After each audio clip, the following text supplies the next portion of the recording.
बढ़ते आगे, बड़ी खबर। आज योगी सरकार पेश करेगी अपना नवा बजट। वित्त मंत्री सुरेश खन्ना बजट पेश करेंगे और बजट पेश करने से पहले वित्त मंत्री ने अपने घर पर पूजा अर्चना की है। 8 लाख करोड़ तक का हो सकता है बजट का आकार और बजट को कैबिनेट से मंजूरी मिल चुकी है। मिडिल क्लास, युवा, किसान और महिलाओं पर यह बजट फोकस्ड रहेगा। कृषि, उद्योग और बुनियादी विकास पर भी इस बार के बजट में जोर दिया जाएगा। बजट से यूपी की जनता को बड़े तोहफे की उम्मीद। योगी सरकार कर सकती है कई बड़े ऐलान। पिछले साल 7.36 लाख करोड़ का बजट था, जो कि इस बार बढ़ाया गया है। माना जा रहा है कि 8 लाख करोड़ का इस बार का बजट हो सकता है। तो यूपी की जनता को इस बार के बजट से काफी ज्यादा उम्मीदें हैं। तस्वीरें भी आप देख सकते हैं। वित्त मंत्री सुरेश खन्ना घर से निकलने से पहले उन्होंने आज पूजा अर्चना की है, भगवान का आशीर्वाद लिया है और बजट की कॉपी भी देखिए बगल में उनके रखी हुई है। कैबिनेट की मीटिंग से बजट को मंजूरी मिल चुकी है। 11 बजे बजट को वित्त मंत्री सुरेश खन्ना सदन में पेश करेंगे। लखनऊ से संवाददाता निखिल हमारे साथ जुड़ गए हैं। निखिल, कैबिनेट से बजट को मंजूरी मिल चुकी है। 11 बजे सदन में वित्त मंत्री सुरेश खन्ना बजट को पेश करेंगे। फिलहाल क्या कुछ हलचल अभी?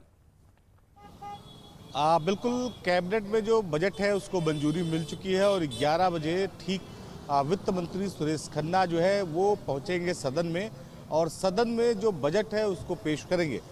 सुबह लगभग 8 बजे के आसपास वित्त मंत्री सुरेश खन्ना ने बाकायदे जो पूजा अपने घर पर की बजट के साथ और पूजा अर्चना के बाद उन्होंने जो बजट था उसको जो है उसके बारे में चर्चा की हम लोगों से और ये बताया बजट को कि किस तरह का बजट होने वाला। हमने उनसे पूछा कि इस बार के बजट में क्या विशेष करके फोकस रहने वाला है, तो उन्होंने कहा कि इस बजट में युवाओं के लिए इस बार हम लोगों ने बहुत बेहतर करने की कोशिश की है। तो एक बात तो साफ है कि युवाओं को केंद्रित करता हुआ यह बजट होगा जिसमें युवाओं को रोजगार और उद्यम से जोड़ने की व्यवस्था होगी।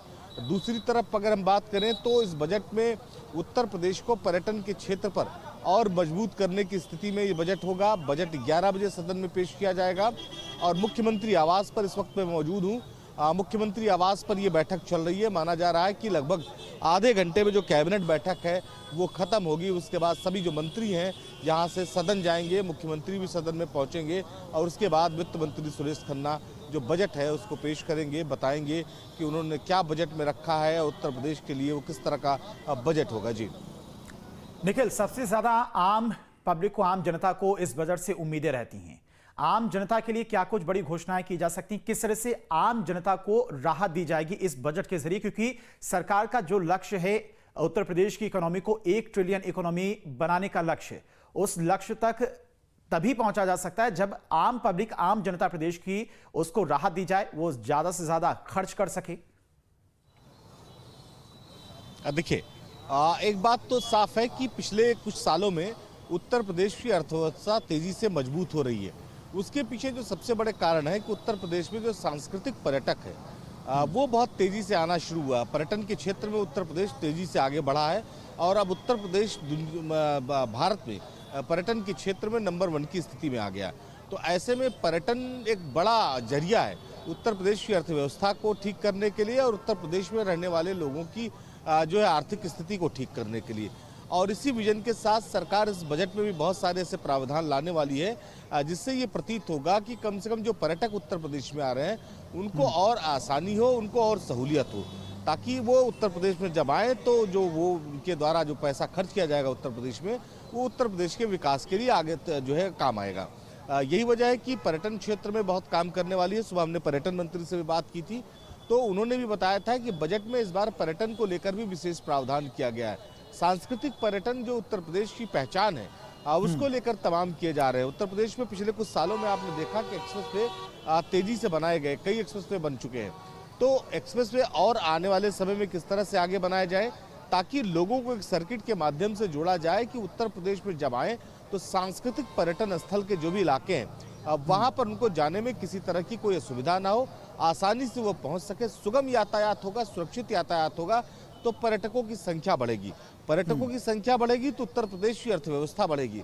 उत्तर प्रदेश की अर्थव्यवस्था बढ़ेगी तो उत्तर प्रदेश का हर नागरिक आर्थिक तौर पर मजबूत होगा।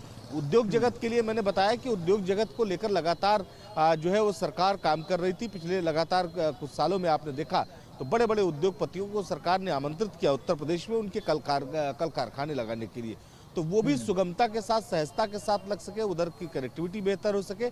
इन तमाम सेक्टर पर इस बजट में देखने को मिलेगा।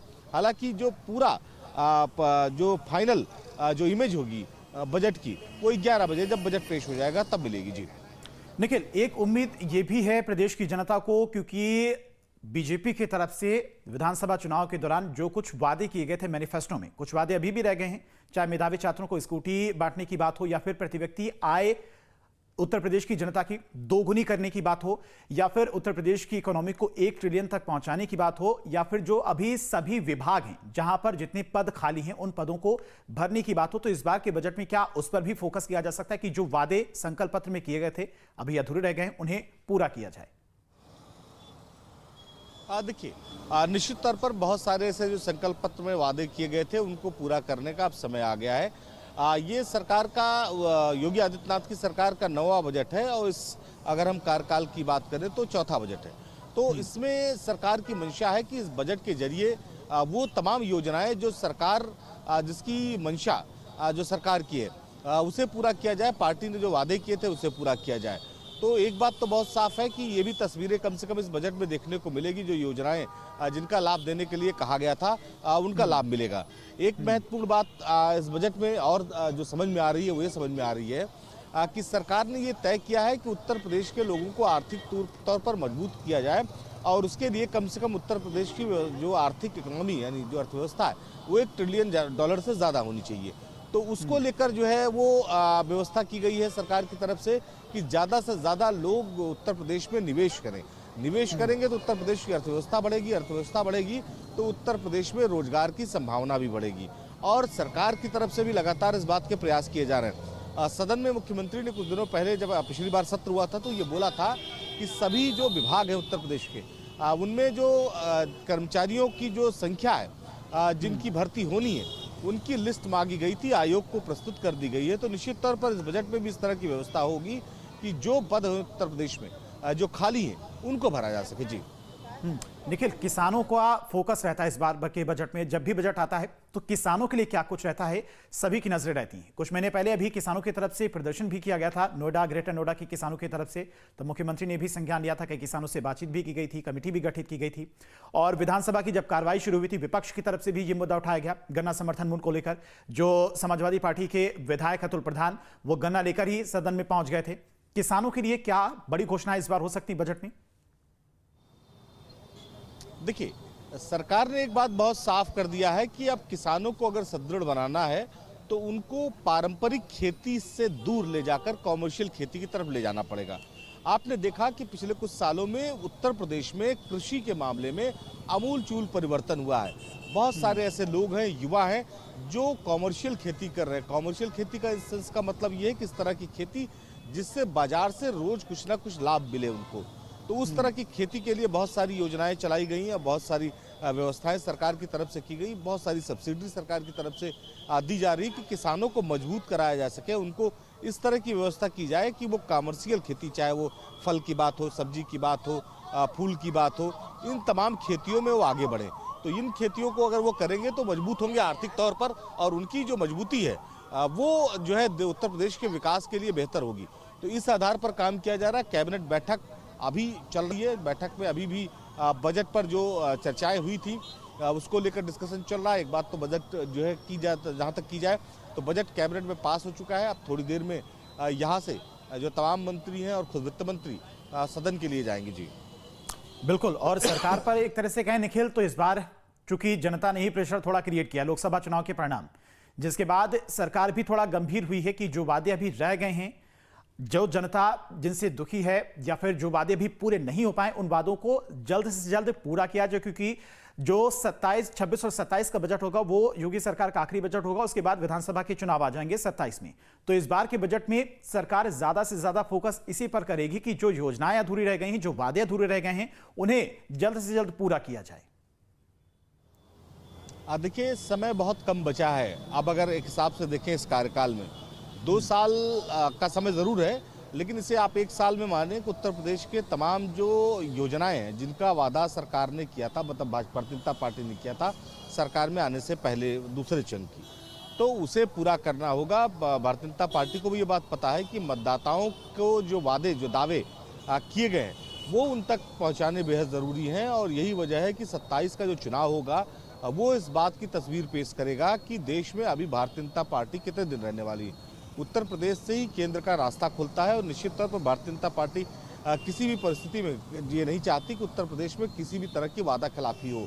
तो इस बजट में बहुत सारी ऐसी चीज़ें हैं जो कवर करने की कोशिश करेगी। जी ठीक है निखिल, आप नजर बना के रखिएगा। फिलहाल बहुत बहुत शुक्रिया आपका तमाम सारी जानकारी के लिए। तो वित्त मंत्री सुरेश खन्ना आज सदन में 11 बजे बजट को पेश करेंगे। उससे पहले कैबिनेट की मीटिंग से बजट को मंजूरी मिल चुकी है, और बजट में सबसे ज्यादा फोकस, जैसा कि वित्त मंत्री की तरफ से भी कहा गया, रोजगार यानी कि युवाओं पर रहेगा।